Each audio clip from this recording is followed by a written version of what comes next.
Halo semuanya, pembahasan kali ini khusus buat kalian para calon guru PCOK.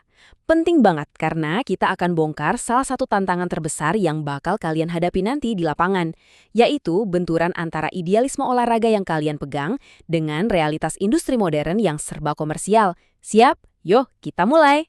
Oke, langsung aja kita ke pertanyaan utamanya. Coba deh pikirin, olahraga hari ini tuh sebenarnya apa sih?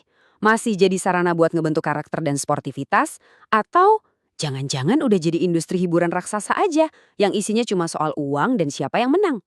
Nah, sebagai calon pendidik, posisi kalian di mana nih di tengah persimpangan ini? Ini pertanyaan serius.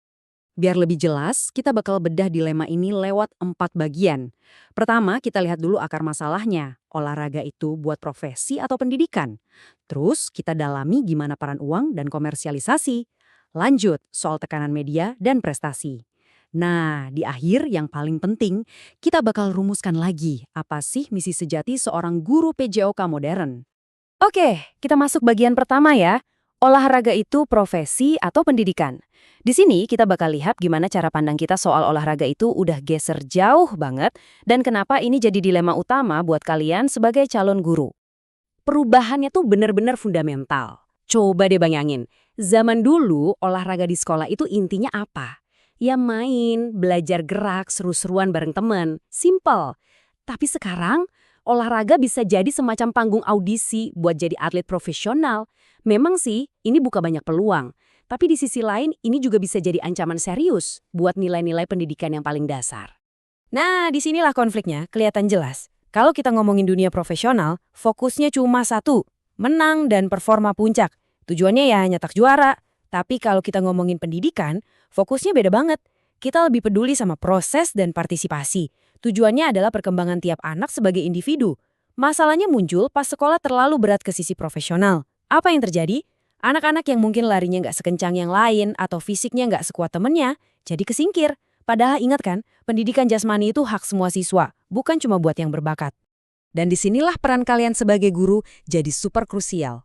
Kalian itu harus jadi penyeimbangnya. Boleh kok merayakan kemenangan itu bagus, tapi jangan pernah, sekali lagi, jangan pernah mengorbankan misi utama kalian. Memastikan setiap siswa bukan cuma yang jago, dapat pengalaman positif dan karakternya berkembang. Itu tugas utama kalian. Oke, dari dilema tadi, sekarang kita bahas bahan bakarnya. Apa itu?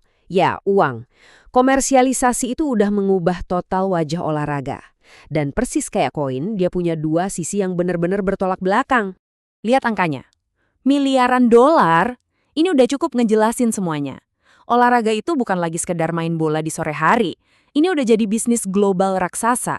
Dan mau nggak mau, kekuatan sponsor, hak siar TV, merchandise, semua itu pasti merembes sampai ke gerbang sekolah kalian nanti. Tapi jangan salah ya, ada sisi baiknya juga, tentu aja.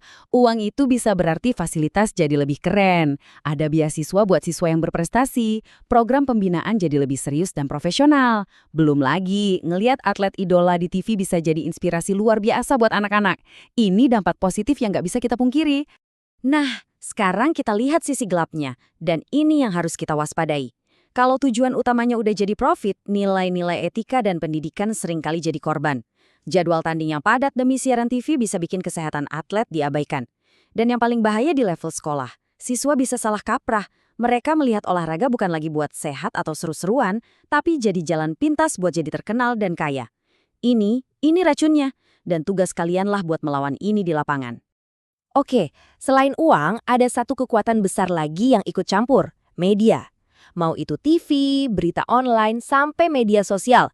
Semuanya ikut ngebentuk persepsi kita soal apa sih artinya sukses dalam olahraga. Media ini perannya unik, kayak pedang bermata dua.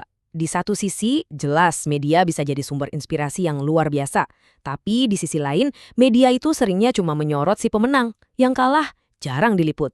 Nah, narasi menang adalah segalanya yang terus-terusan digemborin ini akhirnya menciptakan tekanan yang gak main-main, bahkan buat anak-anak di sekolah. Ujung-ujungnya bisa berdampak ke stres dan kesehatan mental mereka. Dan disinilah tugas kalian lagi-lagi jadi sangat penting. Kalian harus jadi orang yang teriak paling kencang setiap hari. Nilai kalian sebagai manusia tidak ditentukan oleh medali yang kalian dapat. Ajarkan ke mereka kalau usaha keras, proses jadi lebih baik dari kemarin, dan sikap sportif Itu semua adalah kemenangan yang sebenarnya. Kalian itu ibaratnya benteng pertahanan terakhir melawan narasi, pokoknya harus menang gimana pun caranya. Nah, kita sampai di bagian yang paling penting. Setelah kita lihat semua tantangannya, soal uang, media, tekanan prestasi, pertanyaan besarnya sekarang adalah, terus apa yang bisa kalian lakukan? Disinilah kita bakal definisikan bareng-bareng apa sih misi seorang guru PJOK di era modern ini. Tapi sebelum kita ngomongin solusi, coba lihat dulu deh penyakit-penyakit yang udah parah banget di dunia olahraga. Doping, match fixing atau pengaturan skor, korupsi di organisasinya, ini bukan masalah sepele. Dan kenapa ini relevan buat kalian? Karena lapangan sekolah itu adalah laboratorium moral pertama. Disitulah siswa belajar soal jujur dan tanggung jawab waktu adrenalin kompetisi lagi tinggi-tingginya. Jadi, ini dia misi kalian. Bisa kita rangkum dalam 4 poin penting. 1. Seimbangkan. Kejar prestasi itu boleh, tapi pastikan semua anak bisa ikut berpartisipasi. 2. Tanamkan nilai. Jadikan fair play dan kejujuran itu kebiasaan, bukan cuma aturan yang dibacain sebelum tanding. 3.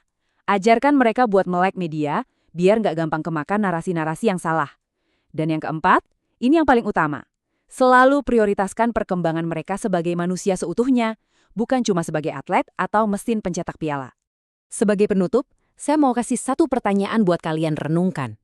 Nanti kalau kalian udah beneran berdiri di lapangan, jadi guru, dan ada tekanan dari mana-mana buat menang, nilai inti apa yang gak akan pernah kalian kompromikan? Nilai apa yang bakal kalian pegang mati-matian? Jawaban kalian untuk pertanyaan itu, itulah yang akan jadi warisan kalian sebagai seorang pendidik. Coba direnungkan.